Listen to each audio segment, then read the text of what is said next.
Pernah nggak sih kamu ngobrol sama seseorang, ujung-ujungnya malah kamu yang merasa bersalah, padahal jelas-jelas bukan salahmu? Atau ada teman kerja yang pinter banget muter-muter kata, sampai akhirnya masalah inti hilang, dan kamu yang jadi tersangka? Nah, kalau pernah, kemungkinan besar kamu baru saja berhadapan dengan orang licik dan manipulatif. Masalahnya, orang kayak gini nggak butuh kebenaran buat terlihat benar.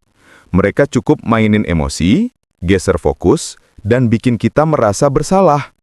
Pertanyaannya, gimana cara menghadapi mereka, biar kita nggak terus jadi korban?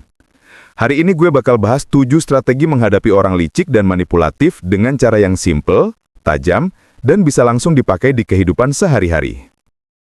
1. Kenali pola permainan mereka. Orang manipulatif punya pola yang sama. Mereka bisa ngeles dengan cara mengalihkan topik, memperbesar kesalahan kecil, atau muter balik tuduhan. Contoh, kamu tegur teman karena telat ngumpulin laporan. Dia jawab, kamu kan juga sering telat, kenapa cuma aku yang disalahin? Lihat, fokusnya langsung pindah dari masalah inti ke serangan pribadi. Kalau kamu nggak sadar, energi habis buat membela diri. Makanya, langkah pertama adalah sadar sama pola ini. Begitu kamu posisi kamu langsung berubah dari korban jadi pengamat. Dan itu bikin kamu bisa atur strategi lebih tenang. 2. Jangan masuk ke drama emosi. Emosi adalah senjata utama mereka. Kalimat simpel kayak, kamu terlalu sensitif, bisa bikin kita meledak. Begitu kita marah, mereka justru kelihatan lebih tenang dan orang lain bisa salah paham, seolah-olah kamulah yang nggak rasional. Kuncinya, jaga ketenangan. Tenang itu bukan kalah, tapi bukti kalau kamu nggak bisa dikendalikan. Tarik nafas, kasih jeda sebelum jawab, atau cukup senyum tipis aja. Kadang, itu lebih kuat daripada ribuan argumen. 3. Gunakan pertanyaan balik. Pertanyaan adalah senjata yang sering diremehkan. Kenapa? Karena orang manipulatif biasanya nyerang dengan pernyataan yang kelihatannya kuat, padahal kosong. Contoh, dia bilang, kamu gak pernah dukung aku. Daripada langsung bela diri panjang lebar, balas aja. Bisa kasih contoh, kapan aku gak dukung kamu?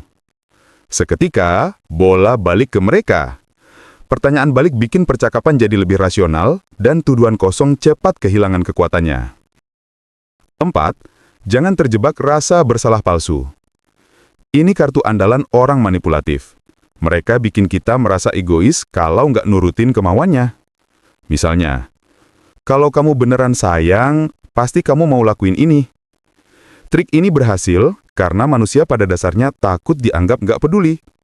Tapi ingat, nggak semua rasa bersalah itu benar. Kadang itu cuma jebakan psikologis. Coba evaluasi. Apakah benar aku salah atau ini cuma permainan? Begitu sadar itu jebakan, rasa bersalah palsu langsung kehilangan tenaga. 5. Tetapkan batas dengan tegas. Orang manipulatif itu kayak air. Kalau ada celah, mereka bakal terus masuk. Makanya penting buat bikin batas yang jelas. Contoh, rekan kerja awalnya cuma nitip satu tugas. Lama-lama semua tanggung jawab dilempar ke kamu. Kalau nggak bikin batas, lama-lama kamu jadi korban permanen. Kamu bisa bilang dengan santai tapi tegas, saya bisa bantu sampai sini, selebihnya bukan tanggung jawab saya. Batas sederhana ini bikin mereka sadar kalau kamu bukan sasaran empuk. 6. Fokus pada fakta, bukan cerita.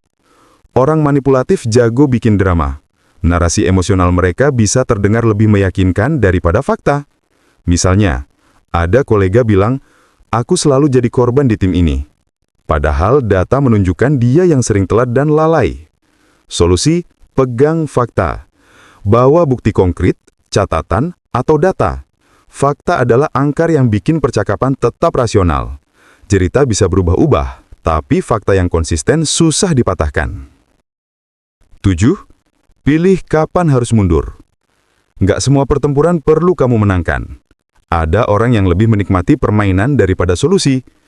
Kalau kamu ngotot terus, energi kamu bakal habis tanpa hasil.